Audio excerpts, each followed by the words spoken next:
Hey guys, gossip and reactions, Marie's take. Judge blocks further sweeps of homeless camp in New Orleans ahead of Taylor Swift's concerts.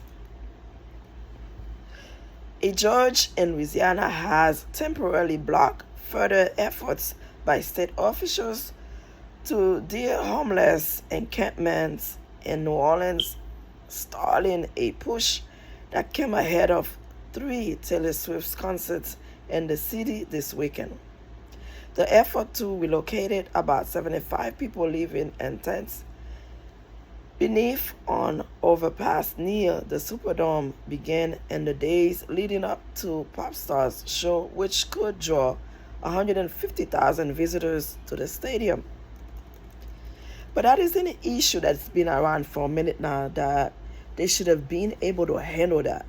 They allowed that to go through. And now, because Taylor Swift is coming to town, because there's a lot of visitors, you don't want to let them see how bad the situation is. Now you want them to remove those people. Where are you going to put them? Judge Laurie Jupiter granted a temporary restraining order on Friday, directing state law enforcement officials to not destroy or dispose of the property of unhoused people without judicial process, and to notify people in the state section camp that they are free to leave. The order is in effect until November 4th. The judge ruling came in response to a lawyer filed by homeless people who were subject to the sweep and legal filing. They argued that state troopers violate their constitutional rights by illegally searching, seizing, and destroying their property, disposing of their prized possession, and forcibly herding them away. I don't think Taylor Swift would want to see that for people. Taylor Swift loves people, would do anything to help people out. So to take somebody out of their comfort zone, to take somebody out of the only place they know where to be, and destroy their prized possessions. As homeless, they already don't have much, and you're gonna take it up on your hands to destroy what they have. Because Taylor Swift gonna be in town for 3 days. After she leaves, then what? Then what? You can't do that to people. According to the lawsuit, a legal observer overheard state troopers saying the governor wants you to move because of the Taylor Swift's concert. State officials have said the residents were being moved to a new locations about 2 blocks away, where unhoused people living in the tourist-heavy French Quarter neighborhood would also be moved.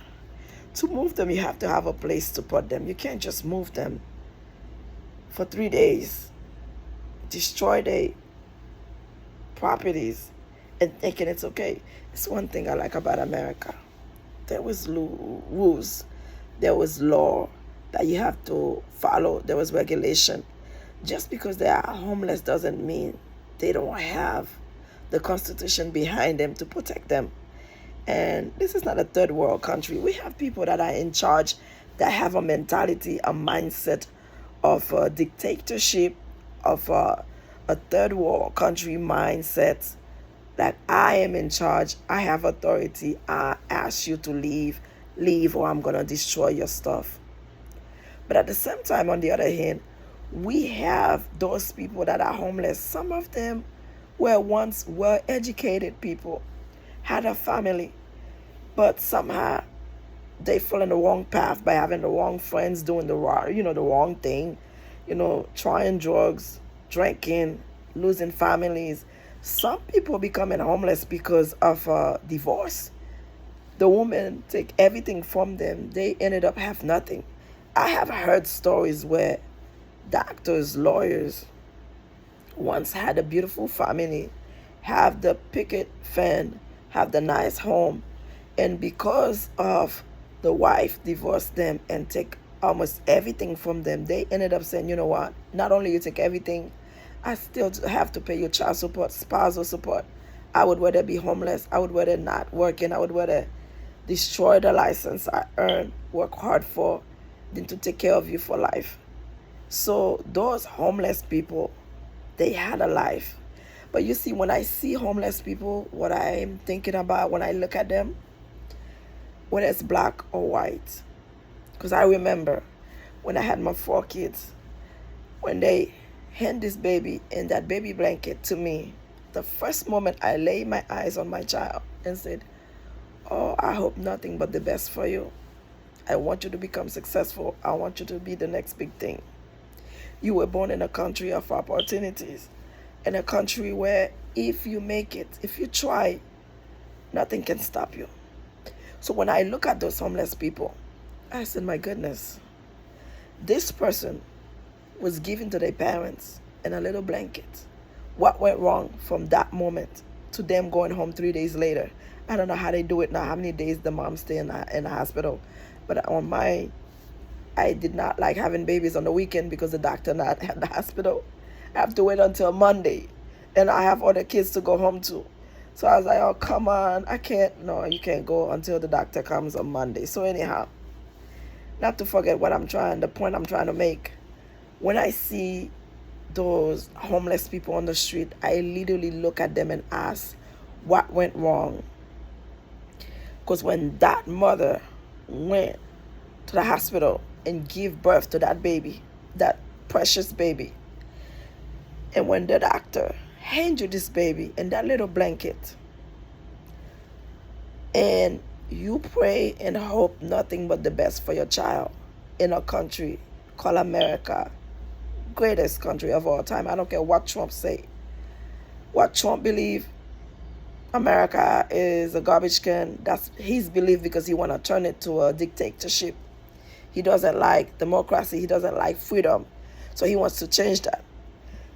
So to go back to the story of my mindset, when I look at a homeless person on the street, I ask myself, what went wrong? Was it because of society? Was it because of what happened to them later on in life? They get married to somebody, that person later on no longer support them, wanted to divorce and get everything they've worked for.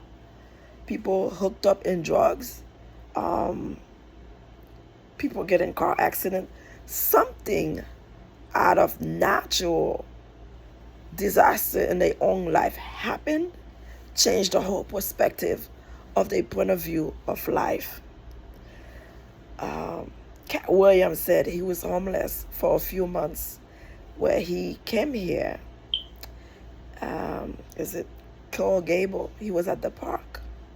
And as a kid, you ask yourself, what did his parents did to him to leave his home, to come to a different state, to survive, to find it? Thank you, God, he made it out. He's doing wonderful. He's doing fine. We respect that for him. But when you see some people on the street begging for $1 when they used to earn a living, have a degree, and you see they hooked on drugs, you ask yourself, why?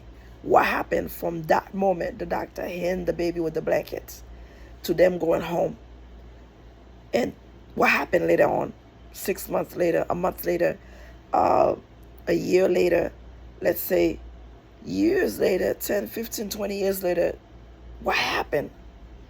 I wish somebody can help me describe what happened to those people, how their lives turn around to be on the street, not having a roof. I know it's expensive. I know if you don't have a job, I know even have a job, you're like 2 checks away from being homeless. That's why I don't criticize people that are homeless. But my thing is, if an immigrant coming from different countries come here, they are able to own their own home, they are able to rent their own home. How can you were born here, you allow yourself to fall so low that you ended up under the bridge, you ended up on the street? How is it possible? And is there anything the government can do to help those people get back on their feet again. It's not fair. It's not right. Subscribe. Thank you for watching. Bye.